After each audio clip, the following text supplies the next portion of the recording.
So ito Game. na, at nasa linya natin ang DSWD spokesperson na si ASEC Irene Dumlao. ASEC, magandang umaga po sa inyo. Double Wang, si Double B, Radyo na, TV pa. Good Magandang morning. umaga, ma'am.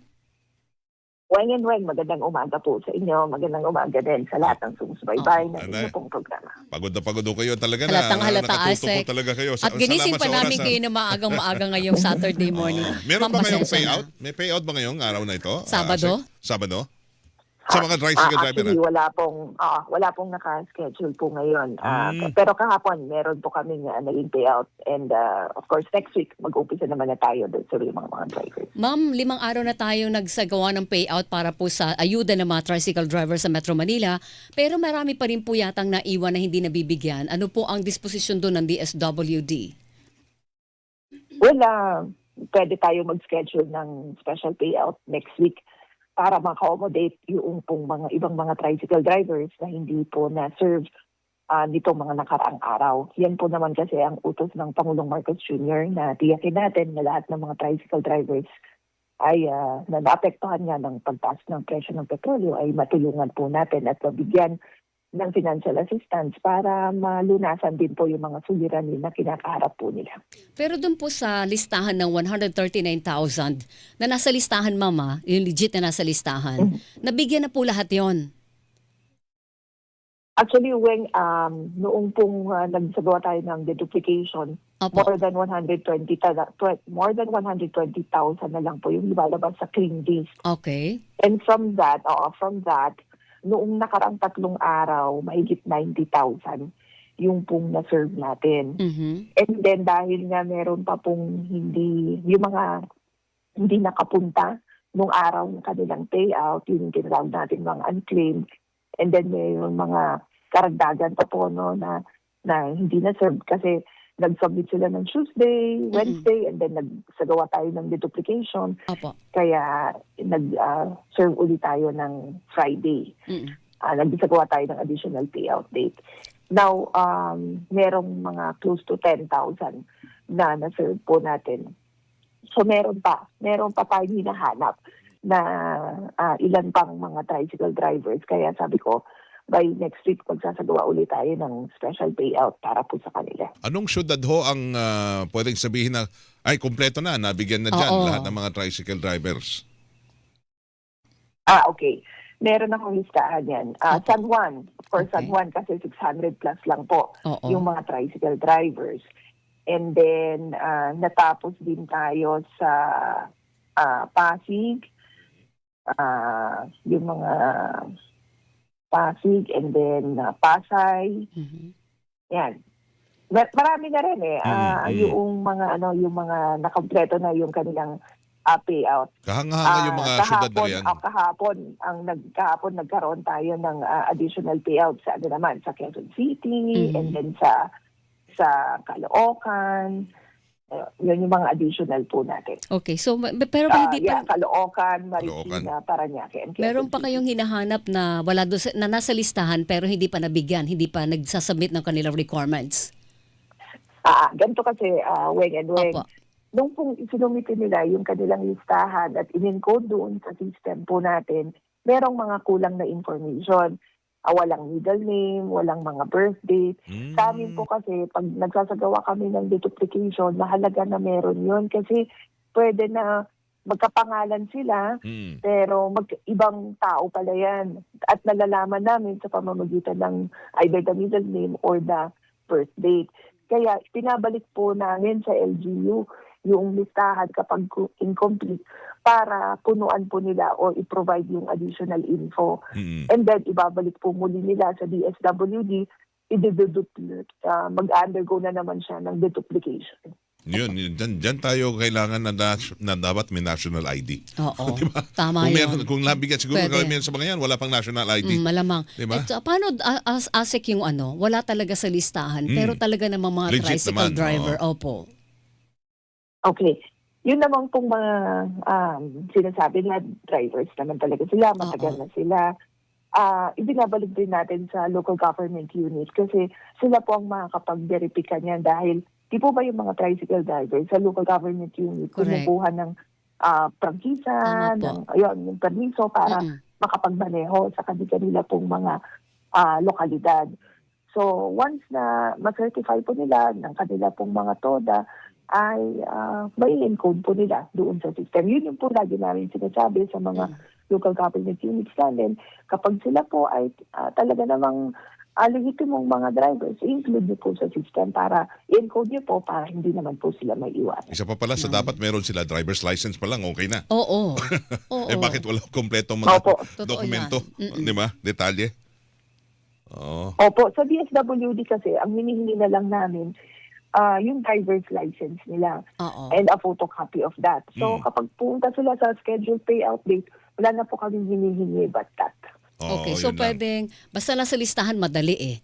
Ang nakakaawa naman yung wala sa listahan, pero talagang tricycle driver. Yung nga, pero naunawan po natin ang DSWD na hindi basta pwedeng magbigay ng pera kasi subject to audit po ito eh. Sila ang mananagot kung basta maglarga ng pera tapos hindi pala tunay na kwalipikado yung nakakuha. Di ba kayo yung sasabit doon, ASEC? Tama po.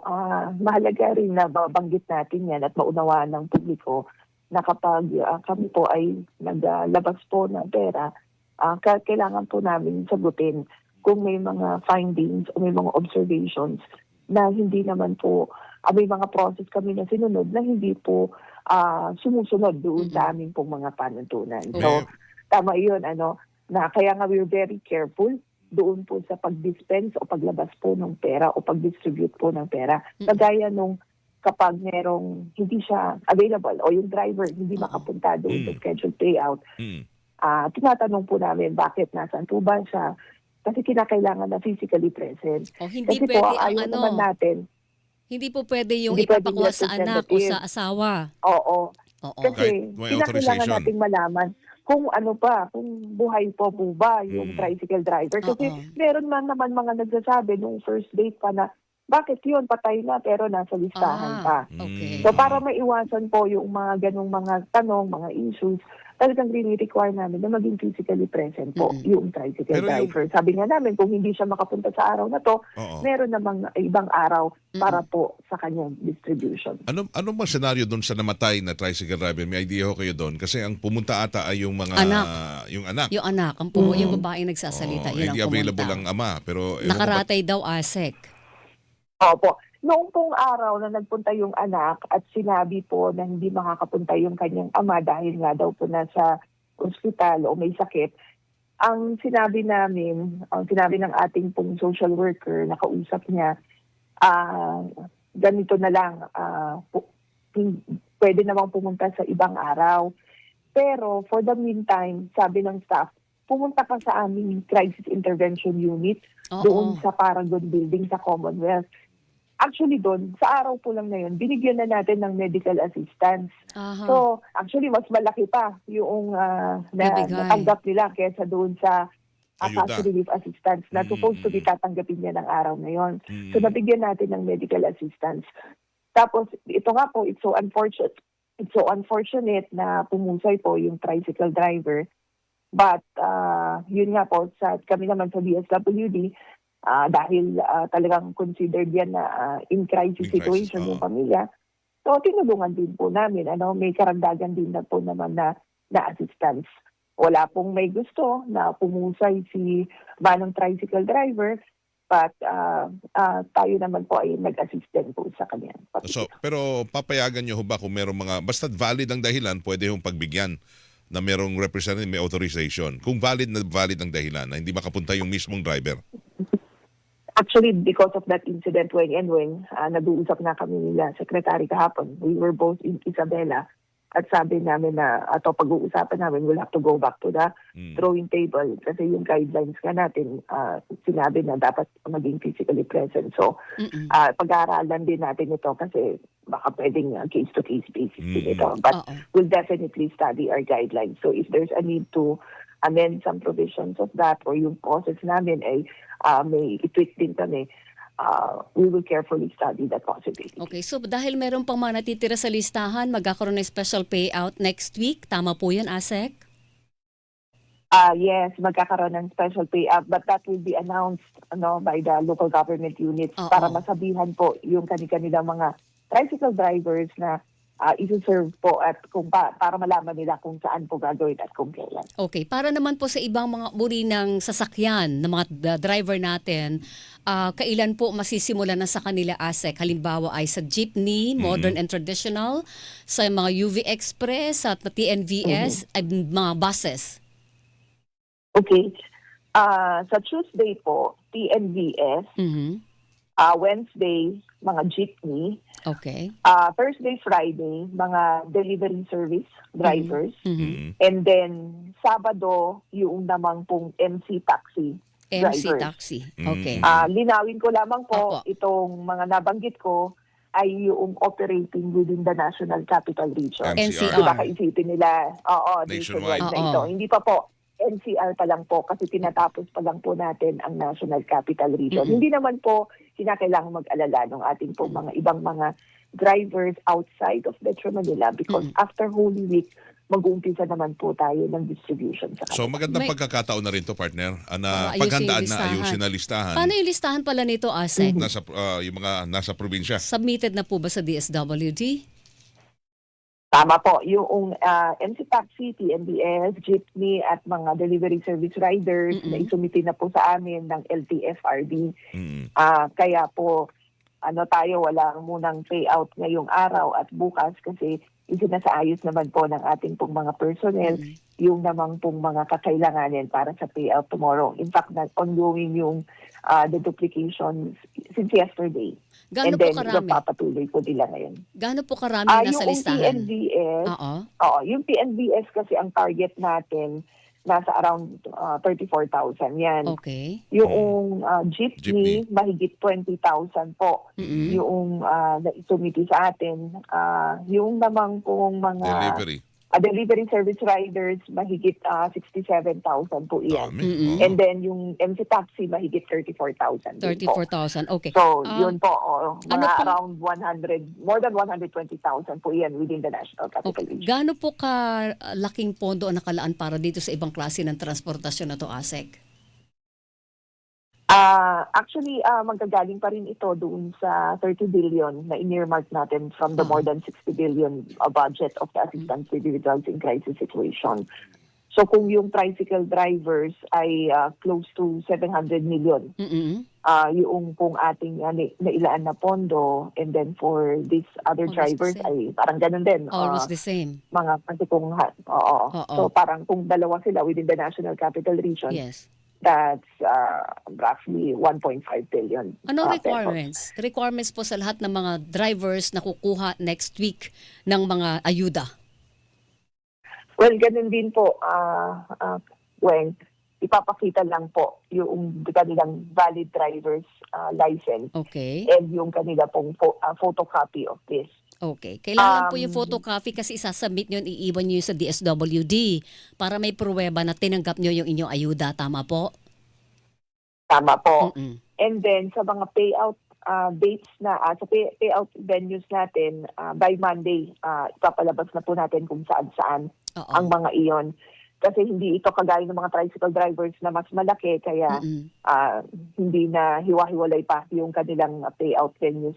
So Oo. meron ng designated. But that's something that we have yet to determine from the local government unit. So by Monday, may lalabas na po natin. Okay. And then gusto ko rin pong banggitin na meron tayong mga help desk. Oo. There will be joint help desk dun sa mga payout venues. At ngayon, kasama na po natin ang LTFRD. At for Tuesday, kasama naman natin yung representatives ng mga iba't ibang mga grupo na organisasyon or companies.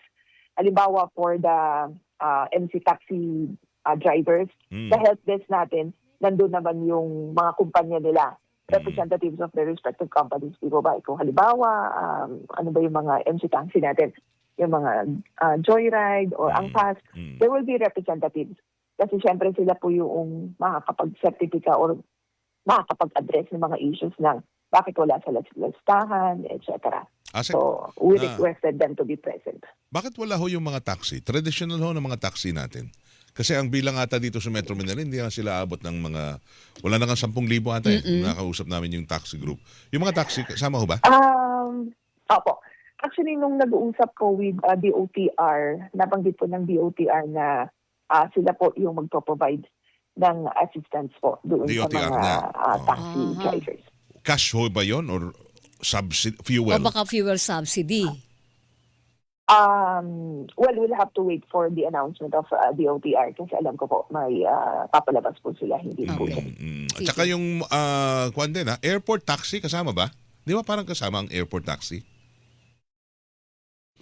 Well, I'll have to defer, I'll have to defer okay. to DOTR para po dyan. Okay, Okay. basta ito lang 4 na klase ng mga drivers na PNBS. ito ang nakatakda po na tumanggap ng ayuda next week 5,000 pesos ulit sa bawat isang mga driver. Anong araw Again, yun ang next week? requirement Yes, tama po. ulitin natin, Tuesday Tama. TNVS. Tuesday, Ang Wednesday para sa mga jeep. Kasama po traditional and modern jeep dito, ma'am. Yung Apo, Wednesday. kasama po. Okay, yung sa delivery riders ay Delivery. Thursday and Friday. Friday. Saturday naman para sa mga MC taxi. Malinaw po yon. That's correct. Ma'am? Within the National Capital Region. Yes, Kasi NCR pa lang may po, mga nagte-text ha? po sa atin na Sandali. po. So Asik. that's within the National Capital Oo. Region po muna. Ah, And then Asik. after Holy Week na, yung ibang lugar po sa ating bansa. Baka wala tayong mga delivery services sa araw ng Huwebes kasi baka pumipila lahat. 67,000 to. Meron bang extension to kung sakasakali hindi o kaya in one day? Pwede naman siguro na ASEC. Oo. Tama. Kung kinakailangan na magsagawa pa tayo ng additional payout dates, gagawin po natin yan when and when. Kasi again, ang utos ng Pangulong Marcos Jr., tiyakin po na walang maiiwanan. Dapat lahat nabibigyan po ng tulong ng ating Alright. pamahalaan. Ma'am ASEC, maraming salamat po sa napakatsaga ninyong pagising na umaga at Thank you, pagpapaliwanag ASEC, sa bagay na ito. Thank you po. Maraming salamat din po sa laging pagbibigay sa DSWD ng pagkakataon para makapagpaliwanag po tayo sa ating pong mga kababayan. Good morning, Magandang ma'am. umaga po sa Thank Good you. morning. Happy weekend. Assistant Secretary Irene Dublao, nakausap natin as spokesperson ng ating Department of Social Oo. Welfare and Development. Yung mga Tinatanong nagtatanong, ni, ano, ni Hilingan, walang pinopro